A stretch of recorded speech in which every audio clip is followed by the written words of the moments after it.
Assalamualaikum warahmatullahi wabarakatuh. Bismillah, alhamdulillah, salatu wassalamu ala rasulillah wa alihi wa sahbihi wa mawalah. La haula wala quwwata illa billah, amma ba'd. Langsung saja ya, to the point. Ini sedang hangat-hangatnya atau masih hangat-hangatnya permasalahan antara Syamsuddin dengan pesulap merah ya. Ini masih viral sekali ya. Baik ya. Oke, ada beberapa hal yang perlu kita soroti, antaranya adalah sebagai berikut. Yang pertama, jika kamu cinta atau mengidolakan seseorang, maka jangan 100% ya teman-teman semua ya. Ya tentunya sisakan ya. Siapa tahu orang yang kamu anggap luar biasa memberikan pencerahan, memberikan fatwa, akan tapi ternyata suatu saat beliaunya ya berani melanggar aturan-aturan Allah. Bahkan kemudian secara hukum harusnya dia meminta maaf kepada orang yang pernah dizalimi ataupun orang yang pernah ditipu dan lain sebagainya ya. Akan tapi tidak melakukan itu, justru mencari pembenaran pada alasan-alasan dan lain sebagainya. Misalnya ya, ini asumsi ya, kemudian justru mengalihkan perhatian publik ya kepada hal lain ya. Ini sungguh-sungguh luar biasa. Ini asumsi. Kalau memang benar yang dilakukan adalah seperti ini, adalah satu kezaliman. Kezalimannya kepada siapa? Justru yang pertama kepada dirinya sendiri ya.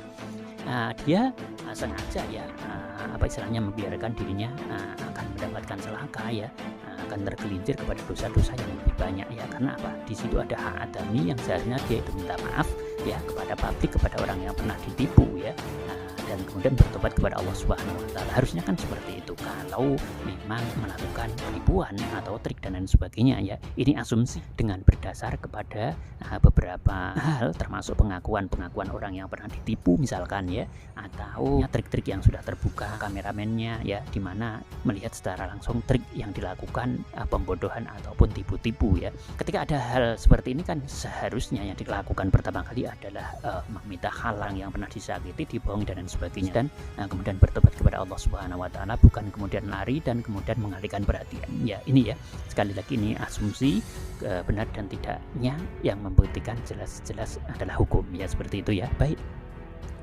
berikutnya, jika kamu benci maka jangan 100% ya, karena siapa tahu kebencian itu berbalik 180 derajat ya. Bisa jadi ternyata suatu saat akan memberikan sesuatu yang baik, yang positif dan lain sebagainya ya, kemudian memberikan efek baik ya, membantu, menasihati dan lain sebagainya, atau memberikan sesuatu yang tadinya kita tidak akan pernah menyangka. Oke ya. Dalam hal ini kalau kita lanjutkan, maka secara otomatis ada yang berperan di balik layar. Siapa? Iblis ya. Secara otomatis iblis itu membabi buta ya. Jadi mereka berpesta pora ya, mereka di belakang layar pesta besar-besaran bahwasanya mereka sudah bisa atau berhasil mengadu domba umat manusia ya. Dari kedua belah pihak, baik dari kelompok Gus Syamsuddin ataupun kelompok daripada pesulap merah, dua-duanya diadu ya, dua-duanya diadu domba, sehingga terlihat di situ baik di podcast ya ataupun di akun-akun YouTube ya, baik pendukung di antara keduanya ya. Ini yang kemudian mereka menggorengnya ya. Sebenarnya yang menggoreng itu siapa? Iblis juga ya. Tapi kemudian peran daripada manusia yang berada di akun mereka masing-masing ya di YouTube ya, kemudian mereka dengan argumen mereka masing-masing membela si A dan si B ya, kemudian mereka juga akan menggorengnya, menggodoknya ya, sehingga berkembang dan akhirnya berkembang. Nah, itu bagaimana ya? Tentunya ada peran daripada iblis di belakang ya. Itu sesuatu yang luar biasa ya. Mereka berhasil mengadu domba umat manusia ya. Bahkan yang paling parah ya, kemudian salah satu daripada pendukung mereka itu kemudian berkata-kata dengan kata-kata yang jorok, kata-kata yang kotor, kata-kata yang kasar, bahkan kesombongan mereka mulai terbuka. Mereka banyak yang kemudian mengeluarkan kata-kata yang takabur ya, seperti saling menantang dan lain sebagainya. Ini sesuatu yang luar biasa ya, mengerikan ya teman-teman semua ya. Nah, ini justru yang perlu kita pelajari ya, kalau kita belajar dari masalah Gus Syamsuddin dan pesulap merah. Gus Syamsuddin ini walaupun ya asumsinya ada beberapa hal yang memang menunjukkan tipu-tipu, pembohongan publik ya, tapi terbalut dengan akhlaknya yang ketika bertemu dengan orang mundu-mundu, nuhun sewu, monggo dan lain sebagainya, dengan bahasa halusnya itu yang bisa menutupi ya. Oleh karena itu Rasulullah Muhammad SAW memang luar biasa. beliau ya dalam mengajarkan akhlak kepada umatnya ya.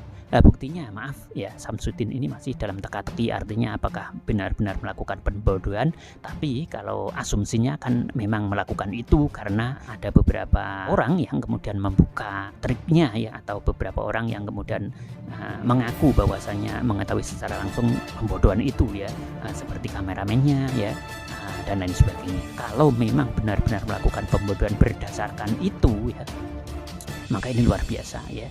Jadi Rasulullah dengan membawa akhlak yang luar biasa, dibawa orang yang seperti itu saja ya, masyarakat masih banyak yang percaya kepada Samsudin ya. Inilah bukti kebesaran akhlak yang dibawakan Rasulullah SAW ini luar biasa ya. Itu dibawa oleh orang ya, di Samsudin ya, pengaruhnya masih luar biasa. Apalagi ya yang kita soroti adalah bukan Samsudinnya, akan tapi akhlaknya ini ya. Andekan akhlak ini dipegang oleh benar-benar orang yang alim, yang soleh, seperti apa luar biasanya, keren banget ya. Nah, kalian tentunya bisa memahami, ini patut kita jadikan sebagai sebuah catatan yang luar biasa. Sebenarnya ya, bagi para pendukung Samsudin ini seharusnya mengingatkan ya, kalau memang Samsudin itu termasuk dari ya golongan orang-orang yang memang berani melanggar aturan-aturan Allah ya, secara syariat, secara syar'i ya, karena membodohi, membohongi ya, maka ya ingatkan saja. Kalau kita senang kepada Samsudin, kalau kita mengidolakan ya, kita harus punya keberanian untuk mengingatkan ya. Ingatkan kalau dia salah, ada orang yang didolimi dan dia harus minta maaf, meminta halal ya, seperti itu. Kalau ya, kalau memang Samsudin benar-benar menipu, bukan malah membelanya mati-matian, bahkan kemudian menantang-nantang orang ya, sampai silakan berhadapan dengan saya ke sini atau aku yang ke sana ya, itu telah digoreng ya, telah digodok oleh iblis ya. Istilahnya ada peran serta iblis ya di situ ya. Ini luar biasa, ini tidak terasa atau tidak merasa ya. Nah, ternyata justru Samsudin lah yang menang ya, karena Samsudin sudah ditengarai seperti itu, akan tetapi bisa membawa akhlak munduk-munduknya sehingga kesan alimnya luar biasa, akan tapi pendukung-pendukungnya justru emosional ya, dengan kata-kata kasar dan lain sebagainya, menantang orang, saling menantang dan lain sebagainya. Inilah perbedaan Samsudin dengan pengikutnya, pendukungnya ya. Pendukungnya sudah seperti itu ya, mengatakan kata-kata yang kemudian takaburnya keluar ya. Bahkan ada yang menunjukkan jarumnya ditusuk, permainan anak-anak itu ya, jarum ditusukkan itu ya.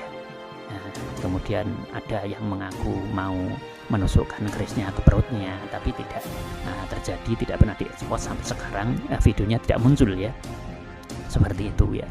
Nah, inilah perbedaan kepandaian, kepiawaian Samsudin ya dalam mengemas ya. Beliau mengemas akhlaknya ya, luar biasa, keren ya. Nah, andikan akhlak ini dipegang benar-benar oleh orang-orang solih ya, luar biasa. Oleh ulama-ulama yang ahli, yang ikhlas ya, ini luar biasa ya. Sedangkan yang membawa Samsudin saja orang masih tetap percaya dan yakin bahwasanya Samsudin ini adalah sosok yang patut dijadikan sebagai contoh ya. Nah, oleh karena itu kita juga belum tahu kebenarannya, hanya asumsinya saja Samsudin melakukan pelanggaran penipuan, tapi wallahu alam yang membuktikan adalah hukum ya, itu baru asumsi ya. Namun asumsi itu juga sudah banyak pengakuan ya, yang memang benar-benar berani menyampaikan ya di depan publik ya, melalui YouTube mereka masing-masing ya, seperti itu. Wallahu alam ya. Kita tunggu aja kebenarannya ya. Nah, baik, kemudian untuk pesulap merah ya, kalaupun toh kemudian ada kesalahannya juga ya, kita juga harus bisa legowo untuk memaafkannya ya. Tapi yang jelas ya, edukasinya bagus, akan mencerahkan kepada umat manusia di Indonesia ini ya, secara nasional ya, bahwasanya tidak boleh percaya kepada dukun ya. Dukun dalam hal ini dalam tanda kutip adalah dukun yang khusus seakan-akan istilahnya mengerti kepada yang gaib ya, dan yang menipu ya. Dan yang menipu, karena ada yang tidak menipu ya, oknum yang menipu ya, seperti itu ya teman-teman semua ya. Nah, kembali ya, maafkan pesulap merah. Tidak mungkin pesulap merah sempurna, tidak usah dicari-cari keburukan kesalahannya. Ini jauh lebih bagus karena mengedukasi ya. dan beliau juga sudah berani mengatakan bahwasanya saya dikasihkan ilmu oleh Allah, suatu saat besok kalau terjadi mahsyar sudah digelar ya, akhirat sudah digelar, saya harus bertanggung jawab ilmumu ya, kamu pakai untuk apa. Jadi pesulap merah itu takut ketika ilmunya tidak mengedukasi kepada masyarakat supaya tidak mendekati dukun ya, itu benar-benar disampaikan sebagai satu tujuan bahwasanya ketika dia tidak menyampaikan nanti atau besok di akhirat, kalau dia tidak edukasi kepada umat manusia ya, maka akan dihukum oleh Allah di akhirat nanti ya, sebagai tanggung jawab ya ketika hidup di dunia dititipkan ilmu. Itu kata pesulap merah ya. Akankah kemudian Syamsuddin berani menyampaikan seperti itu? Ambil sisi baiknya, buang sisi buruknya ya, seperti itu.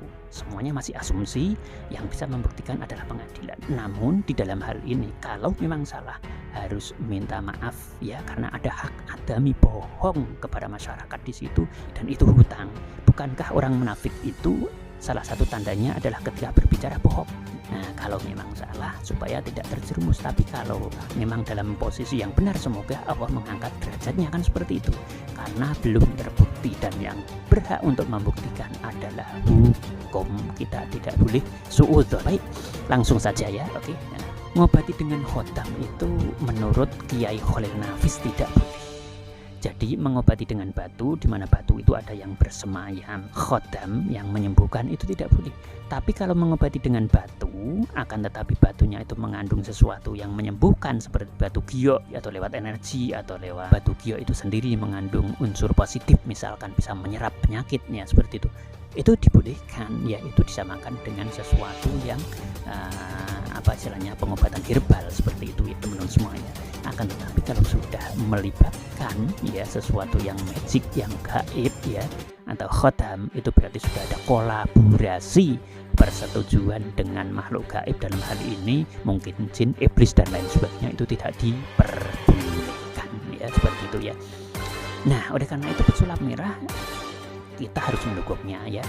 Tapi kalau ada kesalahan-kesalahan, kita juga harus fair mengatakan bahwasanya ya jangan mempermalukan orang sebisa mungkin begitu. Tapi kalau orang yang kebal malu bagaimana? Ya, dikasih tahu udah nggak mau ya, dikasih tahu dengan jelas disindir nggak mau, dikatakan di dalam video-video yang nggak mau ya. Nah, oke. Ya akhirnya harus disampaikan secara langsung. Nah, berikutnya untuk Syamsuddin ya, semoga sadar ya kalau memang dia itu menipu ya, kemudian membohongi atau memberikan trik atau memakai trik ya untuk pembohongan terhadap pabrik ya dalam pengobatannya ya. Semoga dia sadar, kemudian cepat bisa meminta maaf, karena ada hak adami di situ kepada orang yang ditipu, sehingga dia harus meminta maaf ya, dimana meminta maaf itu condong kepada kemudian meminta halalnya karena dia telah menipu ya, sehingga dosa-dosanya akan diangkat oleh Allah Subhanahu wa Ta'ala kalau memang benar dia itu menipu ya. Akan tapi kalau ternyata ini adalah fitnah dan kemudian Syamsuddin tidak terbukti menipu, maka yang membuktikan adalah hukum, dan semoga fitnah-fitnah itu dicabut oleh Allah dan kemudian diangkat derajatnya oleh Allah. Seperti itu ya teman-teman semua ya.